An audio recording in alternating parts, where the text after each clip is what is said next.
Então, queria agradecer o convite do evento, né? É um prazer estar aqui falando sobre esse assunto, evento com um tema singular, né? É um tema, às vezes, pouco julgado, pouco falado nas instituições e pouco, assim, investigado de uma forma mais precisa para que a gente consiga tratar esse paciente de uma forma mais precisa e mais rápida, né? Então, a gente vai falar sobre ultrassonografia no contexto de fraqueza adquirida na UTI, né? E é uma ferramenta de utilização de diversas categorias, a ultrassonografia, inclusive do fisioterapeuta, nutricionista, fonoaudiólogo, entre outras categorias que podem utilizar dessa ferramenta para aplicações para cada finalidade terapêutica, né? Cada finalidade, cada profissão. Como a gente já sabe, a fraqueza adquirida na UTI é um contexto que aparece na terapia intensiva. Está tendo um eco aqui. Da terapia intensiva, que tem interferência tanto do sistema neuroendócrino, né, dos sistemas intracelulares, com alterações de organelas, mitocôndrias, retículo sarcoplasmático, entre outros, que vão levar às alterações atróficas e alterações funcionais desse músculo, levando ao diagnóstico, né, de fraqueza adquirida na UTI.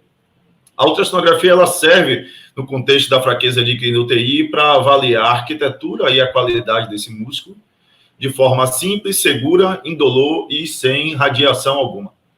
É sensível às alterações musculares, as alterações patológicas, de normalidade para patológica, são vistas de forma bem sensíveis. Ela se relaciona com as alterações no âmbito funcional, né? Tem relações diretas com várias escalas funcionais que são utilizadas em terapia intensiva, e ela complementa o diagnóstico e mensura o efeito terapêutico, né, dos recursos que irão ser utilizados do fisioterapeuta, pelo nutricionista e por todos os outros mecanismos que nós iremos utilizar. O que avaliar, né? A gente tem várias medidas que podem ser utilizadas na ultrassonografia. As 6 mais publicadas são essas aqui, quanto à espessura da camada muscular, área de secção transversa, ecointensidade ou ecogenicidade do tecido, o conteúdo de glicogênio através de ferramentas de análise, ângulo de penação e comprimento do fascículo. Os músculos que são os mais estudados em terapia intensiva é bíceps, quadríceps, tibial anterior, sendo que esses músculos são músculos bastante funcionais, que também são os músculos que mais nós aplicamos às escalas funcionais. Aqui é uma avaliação de um bíceps braquial, a gente sempre utiliza o osso como uma referência anatômica para fazer as mensurações. Conseguimos, então, ver o tamanho do tecido subcutâneo, o tamanho da camada muscular. Nesse caso aqui, nessa medida, 2 músculos estão sendo observados aí, tanto o bíceps braquial como o músculo braquial também. A análise em quadríceps é a mais utilizada, né, visto que é o músculo mais funcional. Análise de tecido subcutâneo, análise de reto femoral, vasto intermédio e aqui o fêmur, né, como guia para essas medidas. E tibial anterior, outro músculo bem fácil de ser visto na terapia intensiva, devido à sua exposição e a facilidade de visualização, né, o osso aqui, a tíbia e a membrana interóssea, para a gente conseguir fazer as medidas de espessura, área de secção transversa e também o estudo de ecointensidade desse tecido.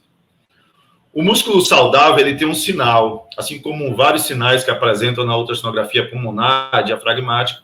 Na ultrassonografia muscular, a gente dá o nome de sinal da noite estrelada a um músculo normal, que é essa aparência aqui de uma análise transversa do músculo, com esses pontos brancos, que são os cortes transversos do perimício, e a gente consegue, então, visualizar a característica muscular, para ver se esse músculo está com características de músculos alterados, né, no contexto de degradação muscular, ou um músculo que está preservado. A análise de espessura é a análise mais realizada, mas é uma análise que sofre influência, inclusive, da forma de análise que você faz, se você fizer com muita pressão ou menos pressão. E ela é mais fácil de ser realizada, porque com qualquer tamanho de transdutor, você consegue fazer uma medida de espessura, mesmo em membros maiores, como no quadríceps, né, de um paciente que acabou de adentrar a terapia intensiva. O tibial anterior, ele já fica um pouco mais fácil de ser visualizado, a sua total proporção, porque é um músculo menor, e a gente consegue até fazer medidas de área de secção, através, né, do contorno desse músculo. E qualquer músculo do corpo humano a gente pode utilizar. A gente pode utilizar protocolos de somente um membro, os dois membros contralaterais, bíceps, quadríceps. Isso vai fazer parte do programa de cada um. No meu contexto diário, eu só utilizo o bíceps, ou desculpe, o quadríceps como músculo avaliado. Dentre eles, a gente consegue coletar aqui vários sinais que vão estar relacionados com a fraqueza adquirida UTI, né? Tanto o crescimento do tecido subcutâneo, quanto a redução de área e de espessura desse músculo, assim como a alteração de ecogenicidade. O músculo quadríceps, eles têm locais adequados para ser feita essa medida, né? As maiores publicações e maiores recomendações é para você fazer na porção média dele, né? Entre o trocânter, né? E a patela. A gente faz uma medida aqui de 50%, ou no terço distal, porque nesse terço a gente ainda consegue encontrar aqui em vermelho aqui o músculo reto femoral, que é um músculo muito importante, né? Visto ele aqui, né? A área de secção através desse músculo, para que a gente consiga fazer suas mensurações. A análise pode seguir vários posicionamentos, como longitudinal, transversa e longitudinal lateral. Essa medida aí nós iremos usar para fazer as medidas do ângulo de penação do músculo quadríceps, né, do vasto lateral, que é o músculo mais avaliado. A área de secção transversa pode ser avaliado com o transdutor linear, que é o transdutor que é mais utilizado para análise muscular, mas em pacientes obesos ou que tem um tamanho de membro inferior muito grande, a gente vai utilizar, sim, do transdutor convexo, visto que ele tem uma maior área de leitura, uma maior photoprint, e a gente consegue fazer a mensuração da área de secção transversa, que é a análise que maior se correlaciona com a perda ponderal e perda funcional, visto que é uma análise que não sofre muita interferência de análises inadequadas, né? A área de secção transversa, aqui a gente vendo aqui, uma grande área de secção transversa de um reto femoral, e a medida de espessura individual dos músculos quadríceps. Temos um equipamento aí no mercado chamado Bodymetrics, que é utilizado pelo pessoal da educação física e dos nutricionistas. É um equipamento que faz análise de espessura, né, tanto do tecido subcutâneo quanto muscular. Ele utiliza a ultrassonografia como uma ferramenta de análise, apesar de ele utilizar o modo A de ultrassonografia, que é um modo que não dá muita qualidade de imagem, mas ele tem uns sistemas automatizados de cálculos, né, visto que ele consegue definir o que é músculo, o que é osso e o que é a espessura do tecido subcutâneo, podendo avaliar ao longo do tempo, né, esse paciente. Infelizmente, esse equipamento é um equipamento que ele só serve para essa aplicação muscular, não servindo para análise diafragmática, pulmonar. Então, um investimento em equipamento que traga essas outras possibilidades é melhor para o fisioterapeuta e para outras categorias médicas, visto que a gente vai também precisar das aplicações pulmonares, e dos músculos respiratórios. O ângulo de penação é uma ferramenta de análise que a ultrassonografia traz, que ela representa muito a potência do músculo. O músculo mais estudado é o vasto lateral. Nós iremos, então, ver a medida do fascículo do músculo e conseguimos, através da sua aponeurose inferior, fazer a medida desse ângulo. Quanto maior é esse ângulo, mais efetividade de contração esse músculo tem, e quanto menor é esse ângulo, pior. Ele vai jogar muito mais tensão ao tendão, às aponeuroses, do que para as fibras musculares. Normalmente, a gente tem uma média de em torno de 30% a 35% de um músculo normal, sadio, e o paciente crítico vai reduzindo esses ângulos. Então, a gente pega essas fibras, né? Normalmente, é indicado fazer 3 medidas do ângulo de penação, né? A gente pega na mesma foto, aqui na mesma imagem, e faz 3 medidas de ângulo e pega a média dessas medidas. O ângulo de penação ele vai sofrendo interferência ao longo do tempo do paciente crítico, né? E a gente pode fazer também nessa análise também a medida do comprimento do fascículo, que é outra medida também que quanto menor, pior está a qualidade muscular. Uma escala que a ultrassonografia utiliza muito no contexto de terapia intensiva para avaliação dos músculos do paciente com fraqueza adquirida UTI é uma escala visual chamada de escala de Heckmat. A escala de Heckmat ela vai do grau 1 a 0, e ao longo do tempo o sinal ósseo começa a desaparecer, né? Veja aqui, ó, Heckmat 3, e no Heckmat 4 a gente não consegue mais visualizar aqui a porção lateral da tíbia, nem a membrana interóssea. Essas alterações vão acontecer no músculo crítico, né? O paciente vai evoluindo para um padrão de vidro fosco, às vezes, comumente também com os sinais que são denominados de comida de traça, né? Que são essas lesões aqui intramusculares, que muitas vezes são um depósito de tecido gorduroso dentro do músculo. A análise de ecogenicidade, ela já tem melhor sensibilidade que a escala de Heckmat, é uma escala já numeral, que a gente vai tirar através da visualização da ultrassonografia. Ela tem a ecogenicidade do músculo, ela vai alterar com um depósito de tecido fibroso e tecido gorduroso ao longo do tempo. Ela tem relação direta com a sarcopenia, então, dos pacientes idosos, assim como sarcopênicos obesos, sarcopênicos com doenças crônicas, e reflete a apoptose muscular, a ruptura da tecido muscular, e tem uma associação muito boa com as escalas funcionais, aqui no exemplo aqui da escala PERM Score e da escala IMS. A escala de Heckmat, então, como eu acabei de falar para vocês, ela segue essa graduação, tem relação direta, então, com a ausência do sinal ósseo, né? Ela perde o sinal ósseo total, o músculo fica mais branco, fica com mais ecointensidade, e a sensibilidade desse exame visual, ela tem uma sensibilidade para a detecção de anormalidades musculares em torno de 70%. Né? Aqui, de novo, Heckmat, do grau 1 até o grau 4, onde a gente não vê mais o sinal ósseo. Já a ecogenicidade, a gente vai ver o músculo através de recortes musculares, podemos fazer com o método do retângulo, né, ou do quadrado, aqui nessa imagem está um quadrado, ou o método tracejado. Algumas literaturas já trazem que esses dois métodos são correlatos. As medidas que nós iremos olhar são essas medidas, o valor médio que ele vai ter, e a gente consegue ver, então, os músculos que estão mais acometidos ou não. Aqui, de novo, o método traço, pegando a área de secção transversa do reto femoral, e o método do retângulo, né? Está mais um trapézio do que o retângulo, mas os dois métodos em valores numéricos são correlatos. Quem não utiliza, não pode utilizar desse recurso no próprio equipamento de ultrassom, que alguns equipamentos de ultrassom trazem isso. Existe esse aplicativo que se chama ImageJ, ele está disponível de forma gratuita para notebooks e desktops, e a gente consegue fazer análise de histograma dele, né? Aqui está vendo, fazendo análise do histograma para ver como está a ecointensidade do tecido que a gente quer estudar. Essa ecointensidade, ela pode ser feita tanto nos músculos apendiculares como no músculo respiratórios, aqui no caso aqui do diafragma e dos músculos intercostais, assim como também, como eu falei, dos músculos apendiculares aqui no reto femoral do paciente. Alguns trabalhos já trazem essa correlação da ultrassonografia com a fraqueza adquirida na UTI e o contexto de degradação muscular, ele pode ser representado pelas numerações que nós iremos ver aqui nessa ferramenta. Nós vemos aqui ganhos de espessura, perda de espessura muscular do reto femoral, vasto lateral e do vasto intermédio, perda de área de secção transversa de quase 30% em 10 dias de terapia intensiva, ganho de ecointensidade, porque a ecointensidade ela vai ganhando sinal, vai ficando mais branco, quanto mais branco, positivo vai lotar, então a gente tem valores aqui de 12% e 25%, o ângulo de penetração perdendo 7%, e o tecido subcutâneo, né, aquilo que a gente vê no paciente crítico, aquele tecido subcutâneo bem edemaciado, bem grande, né, com bastante infiltrado, ganhando aqui a 40% praticamente.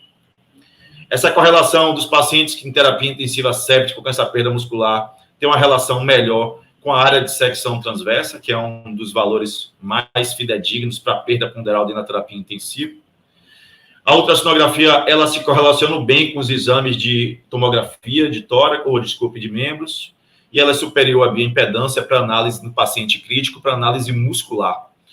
Ela tem vantagem em relação à tomografia não visual, que a tomografia é muito melhor que a ultrassonografia, isso não pode ser, né, nem comparado, mas visto que muitas vezes a gente não consegue, vamos dizer assim, não é feito esse acesso aos pacientes para uma análise muscular na tomografia, eu, pelo menos, não vejo isso no meu contexto diário, os pacientes saírem da UTI para ver só o músculo, né? Então, a ultrassonografia, ela está beira-leito, então, por ser uma excelente ferramenta beira-leito, ela é muito boa para essa análise que a gente vai fazer, além do custo dela, que é muito mais baixo, e não tem exposição à radiação aos pacientes.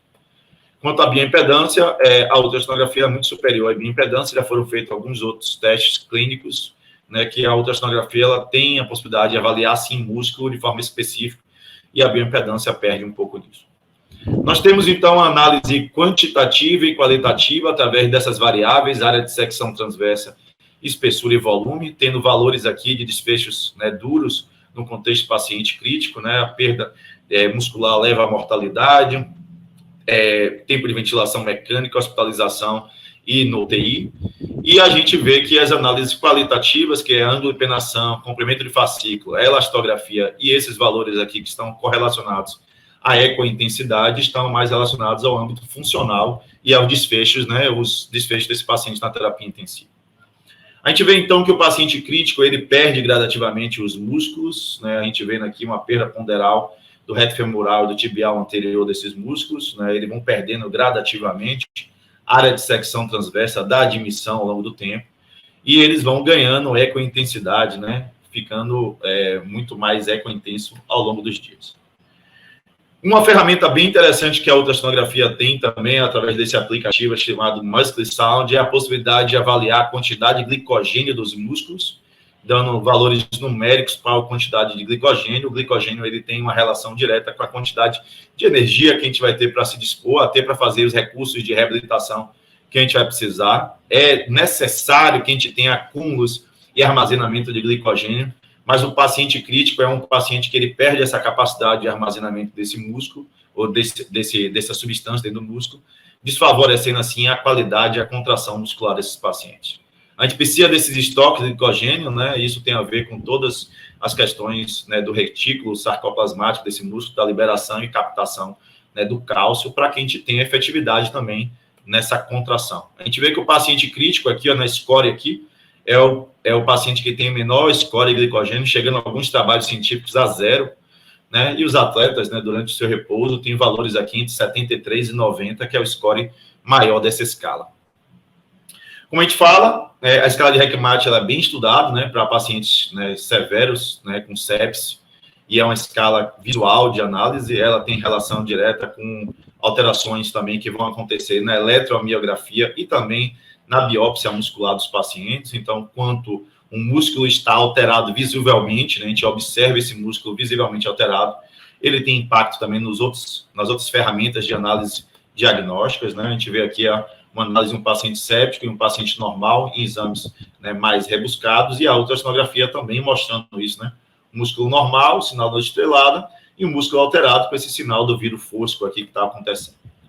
As alterações miopáticas, neurogênicas e neuromusculares têm características diferentes, e a fraqueza adquirida na UTI, ela é uma combinação dessas duas superiores aqui, mostrando também que a ultrassonografia ela consegue detectar também as fasciculações durante as contrações e fasciculações patológicas no paciente, assim como a gente vê isso também no estudo eletroneuromiográfico dos pacientes. O paciente que tem doença crítica, a ultrassonografia precoce é uma das ferramentas para diagnóstico disso, visto que nossas ferramentas de análise para diagnóstico de fraqueza adquirida no UTI são ferramentas tardias, né, como o teste de MRC e a dinamometria. A gente só pode ser feito em pacientes colaborativos e já no estágio já avançado de UTI, né? E a ultrassonografia a gente consegue fazer desde o dia 0 e consegue rastrear ao longo do tempo como é que está esse desfecho desse paciente, a perda ponderal desse desfecho.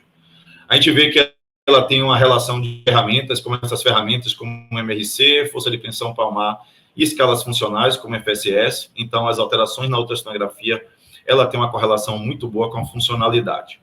Artigos recentes que foram publicados agora na COVID mostram essa alteração da fraqueza adquirida na UTI, né, com a ultrassonografia em paciente severo com COVID, de trabalho nacional aqui, lá do pessoal do Sírio-Libanês, mostrando aqui a perda em espessura, a perda em área de secção transversa, área de secção transversa e espessura dos músculos, e o ganho de ecointensidade dos pacientes críticos e severo com COVID. Aqui essas alterações, o músculo normal para o músculo patológico, na área de secção transversa, na espessura do músculo e na ecointensidade. Esse trabalho foi bem interessante, porque depois eles deram continuidade e eletroestimularam esses pacientes, para ver se isso aí vai ser a aula da Raquel daqui a pouquinho, né? E a gente vai ver que a ultrassonografia é a ferramenta de análise para eletroestimulação, para avaliar se esse paciente que adquiriu a fraqueza adquirida na UTI está evoluindo bem na prescrição da terapêutica adequada, sendo elas a eletroestimulação, a mobilização mais precoce que a gente tem na terapia intensiva. Eles mostrando resultados fantásticos nesse trabalho, apesar do N pequeno, ele correlacionou tanto escalas funcionais com ultrassonografia, mostrando o benefício da eletroestimulação. Outros trabalhos já mostraram isso, o professor Paulo Eugênio, Vinícius Maldana, né, e o Gerson Cipriano fizeram esse trabalho, o grupo de Brasília fizeram esse trabalho em pacientes com TCE, que atrofiaram ao longo do tempo dentro da terapia intensiva, a eletroestimulação fazendo com que tivesse a preservação, né, do músculo. Isso foi avaliado com a ultrassonografia. E a ecointensidade, né, quer dizer, ele até reduziu a ecointensidade, quer dizer que o músculo ficou na qualidade melhor visual, né, mostrando que ferramentas de ultrassonografia, a ferramenta de ultrassonografia, ela serve para essa monitorização da dose nutricional, que a colega estava falando recentemente, da dose do exercício, se esse paciente está realmente melhorando em termos, né, ponderais, né, com qualidade, né, melhorando a qualidade muscular desse paciente. Aqui, só para mostrar, né, o uso da ferramenta aqui em dois contextos, né, para avaliação. Olha aqui a contração aqui do músculo, né, que vai acontecer durante a eletroestimulação. A gente consegue ver aqui um tibial anterior, né, isso aqui numa prática durante uma formação. E aqui agora um reto femoral, né, a gente fazendo análise aqui nesse paciente, aqui, tá vendo? A contração do músculo, tá vendo? Bem efetiva, o músculo ganha volume, né, fazendo análise aqui no reto femoral do paciente. Então, a ultrassonografia é uma ferramenta bem validada para isso, ela tem valores correlacionados já a perdas e a fraqueza adquirida na UTI. A fraqueza adquirida na UTI, então, ela pode ser avaliada de forma mais precoce no contexto de terapia intensiva com a ultrassonografia, evitando atrasos nesse diagnóstico, né? A gente chega a um diagnóstico mais precoce, consequentemente, não é só para diagnosticar, é para a gente se instigar a tratar logo esses pacientes. Uma dessas ferramentas é essa aqui, a eletroestimulação, que é o evento patrocinado aí pela Visúria, aí mostrando, né, a necessidade dessa ferramenta no dia a dia da gente aí em terapia intensiva, para que a gente consiga restaurar a funcionalidade e preservar esses músculos desses pacientes, né? E, além disso, né, o paciente que tem fraqueza adquirida na UTI, ele tem uma correlação muito grande com as disfunções diafragmáticas. Vai ter uma aula agora da colega daqui a pouquinho também, né, Ana Beatriz, Ana Tereza, né, acho que é Ana Beatriz, né, a aluna aí da UFMG, que ela vai falar sobre a ultrassonografia diafragmática. E esses pacientes que têm disfunção, fraqueza adquirida, eles têm disfunção diafragmática, que levam a mais traqueostomia e morte na terapia intensiva. Então, 80% dos pacientes que têm fraqueza adquirida no UTI têm disfunção diafragmática. É uma relação íntima das duas disfunções, que também pode ser avaliada com a ultrassonografia. Gostaria de agradecer vocês, me deixo à disposição nas redes sociais, né, tanto no Instagram, como um grupo no Telegram que eu tenho de ultrassonografia cinesiológica. É só clicar lá no link da bio, lá no Instagram. É só me seguir, Marcelo Farani, e a gente consegue ajudar, e vocês também entrarem com a capacitação na ultrassonografia, quem não tem capacitação. Em outubro eu estarei aí de novo aí em Belo Horizonte, ministrando o curso de ultrassonografia cinesiológica, que é uma ferramenta que todo mundo precisa se capacitar para estar utilizando ela nesse contexto aí, né, de análise tanto de disfunção diafragmática, alterações pulmonares, como também no contexto de análise da fraqueza adquirida na UTI. Muito obrigado, estou à disposição para qualquer dúvida.